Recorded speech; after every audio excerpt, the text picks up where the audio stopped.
Guys നാളെയാണ് ഇന്ത്യയുടെ ബംഗ്ലാദേശിനെതിരെയുള്ള AFC Asian cup ക്വാളിഫയറിൻ്റെ ആദ്യത്തെ മത്സരം. നമ്മൾ ഓൾറെഡി നോർ ഒപ്പണൻസ് എന്ന് പറയുന്ന സീരീസിൽ ബംഗ്ലാദേശിനെ പറ്റിയിട്ട് സംസാരിച്ചതാണ്. ബംഗ്ലാദേശിനെ പറ്റി പറയുമ്പോൾ നമുക്കറിയാമല്ലോ, അപ്പോഴും നമ്മുടെ അയൽക്കാരാണ്. പക്ഷേ ഈ ഒരു മത്സരത്തിലേക്ക് വരുമ്പോൾ കഴിഞ്ഞ വീഡിയോയിൽ തന്നെ പറഞ്ഞ കാര്യമാണ്, റാങ്കിങ്ങിൽ ഒരുപാട് താഴെയാണ്. 180 സംതിങ് റാങ്കിങ്ങിലുള്ള ടീമാണ്, 60ഓളം റാങ്കിങ് താഴെയാണ്.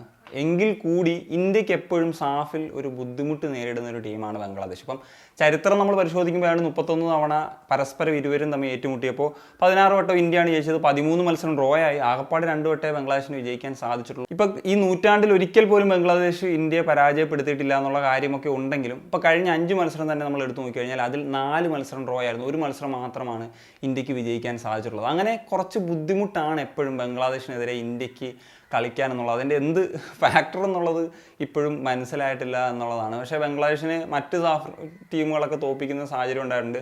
നമ്മൾ മറ്റ് സാഫ് ടീമുകളെയൊക്കെ സ്ഥിരമായിട്ട് നമ്മൾ തോൽപ്പിക്കാറുണ്ട്. പക്ഷേ ബംഗ്ലാദേശാണ് എപ്പോഴും ഒരു പ്രശ്നം. അതുകൊണ്ട് തന്നെ ഇപ്പോൾ AFC ക്വാളിഫയേഴ്സിൽ ബംഗ്ലാദേശ് വരരുതേ എന്ന് ഞാൻ ശരിക്കും ആഗ്രഹിച്ചു. പക്ഷേ അവരെ തന്നെ കിട്ടുന്ന ഒരു സാഹചര്യത്തിലേക്ക് വന്നു എന്നുള്ളതാണ്. എനിവേ, നമ്മുടെ പ്രധാനപ്പെട്ട ചില താരങ്ങൾ ഇപ്പോൾ ലാലിംഗ്സ്വാല, ചാങ്ദേ, മൻവീർ സിംഗ്, ബ്രാൻഡൻ ഫെർണാണ്ടസ്, അൻവർ അലി തുടങ്ങിയിട്ടുള്ള പ്ലേയേഴ്സൊക്കെ ഒരു അഭാവമായിട്ട് നിൽക്കുന്നു എന്ന് പറയുന്നതും ബംഗ്ലാദേശിൻ്റെ മത്സരത്തിലേക്ക് വരുമ്പോഴത്തേക്കും ഒരു കൺസേൺ തന്നെയാണ്. എനിക്കുള്ള ഏറ്റവും വലിയൊരു കൺസേൺ ഷില്ലോങ്ങിൽ വെച്ചാണ് മത്സരമുള്ളത്. അവിടുത്തെ ഗ്രൗണ്ട് കുറച്ച് സ്ലിപ്പറിയാണ്. അങ്ങനത്തെ ഒരു ഫ്രീ ഫ്ലോയിങ് ആയിട്ടുള്ള ഫുട്ബോൾ കളിക്കാൻ കുറച്ച് ബുദ്ധിമുട്ടാണ്. പ്രത്യേകിച്ച് നമ്മൾ ഒരു ലോവർ റാങ്കിങ് ടീമിനെതിരെ കളിക്കുന്ന സാഹചര്യത്തിൽ.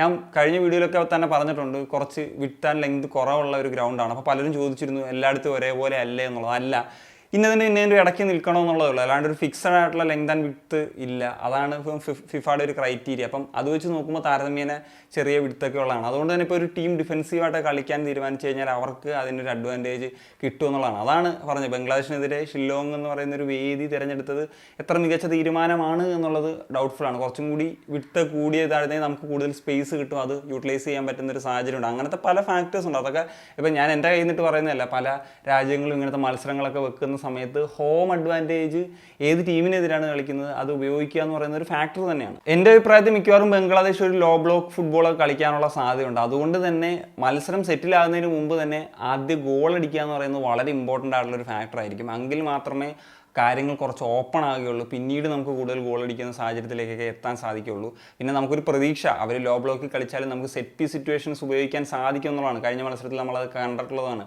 പക്ഷേ ബ്രാൻഡനെ പോലത്തെ നമ്മുടെ സെറ്റ് പീസിൽ നമുക്ക് എപ്പോഴും ഇന്ത്യക്ക് എപ്പോഴും ഗുണം ചെയ്യുന്നത്, എനിക്ക് തോന്നുന്നു സമീപകാലത്ത് ഏറ്റവും കൂടുതൽ ടീമിന് അസിസ്റ്റ് അല്ലെങ്കിൽ ഒരു മെജോറിറ്റി ഒരു 75 അതിൽ മുകളിലുള്ള ശതമാനവും ഗോളുകൾക്ക് ക്രിയേറ്റ് ചെയ്തിട്ടുള്ള പ്ലെയറാണ് ബ്രാൻഡൻ ഫെർണാണ്ടസ്. അദ്ദേഹത്തിൻ്റെ ഒരു സാന്നിധ്യം ഇല്ലാത്തത് ഉറപ്പായിട്ടൊരു പ്രശ്നമാണ്. ആ റോളിലേക്ക് മിക്കവാറും മഹേഷ് ആയിരിക്കും വരുന്നത്. മഹേഷും കഴിഞ്ഞ മത്സരത്തിൽ ഒരു നല്ല ബോൾ കോൺട്രിബ്യൂട്ട് ചെയ്യുന്ന സാഹചര്യമൊക്കെ വന്നിരുന്നു. പക്ഷേ ബ്രാൻഡൻ അത് നാഷണൽ ടീമിന് വേണ്ടി കോൺട്രിബ്യൂട്ട് ചെയ്യുന്നത് വേറെ തന്നെയാണ്. എന്താണെങ്കിലും ഛേത്രി ആദ്യ ലെവലിൽ ഇറക്കുന്ന ഒരു തീരുമാനത്തിലേക്ക് തന്നെ കോച്ച് പോകാനാണ് സാധ്യത. കാരണം പറഞ്ഞല്ലോ, ആദ്യ മിനിറ്റിൽ തന്നെ മാക്സിമം നമ്മൾ ഒരു ഇൻറ്റൻസിറ്റിയിൽ കളിച്ച് ഗോൾസ് അടിക്കുക എന്ന് പറഞ്ഞാൽ, അതുകൊണ്ട് തന്നെ ബംഗ്ലാദേശ് മറുതന്ത്രം എന്ന നിലയിൽ എന്തായിരിക്കും ഉപയോഗിക്കുക എന്നുള്ളത് നോക്കി കാണേണ്ടതാണ്.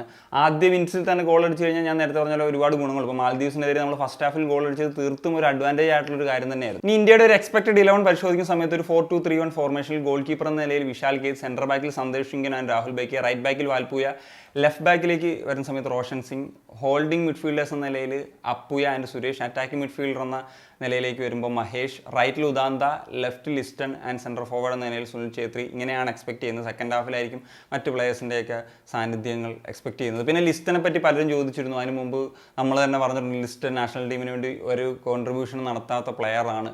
ശരിയായിരുന്നു. പക്ഷേ ലാസ്റ്റ് മാച്ചിൽ അദ്ദേഹത്തിന് ഒരു ഗോൾ, ഒരു അസിസ്റ്റും കോൺട്രിബ്യൂട്ട് ചെയ്യാൻ സാധിച്ചു. ഇതേപോലെ ഇനിയും അദ്ദേഹത്തിന് കോൺട്രിബ്യൂട്ട് ചെയ്യാൻ സാധിച്ചാൽ ആ ഒരു ആറ്റിറ്റ്യൂഡിൽ കളിച്ചു കഴിഞ്ഞാൽ നാഷണൽ ടീമിൽ ഒരു സ്ഥാനം ഉണ്ടാക്കിയെടുക്കാൻ പറ്റും. ആ ഒരു പൊട്ടൻഷ്യൽ ഇല്ല എന്ന് ഞാൻ ഒരിക്കലും പറയില്ല. പക്ഷേ നാഷണൽ ടീമിലേക്ക് വരുമ്പോഴത്തേക്കും പലപ്പോഴും ആ ഒരു ആറ്റിറ്റ്യൂഡ് ഡിഫറൻസ് കണ്ടിട്ടുണ്ട്.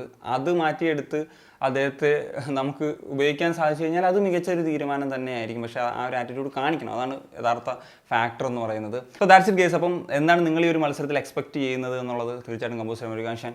സനിയ.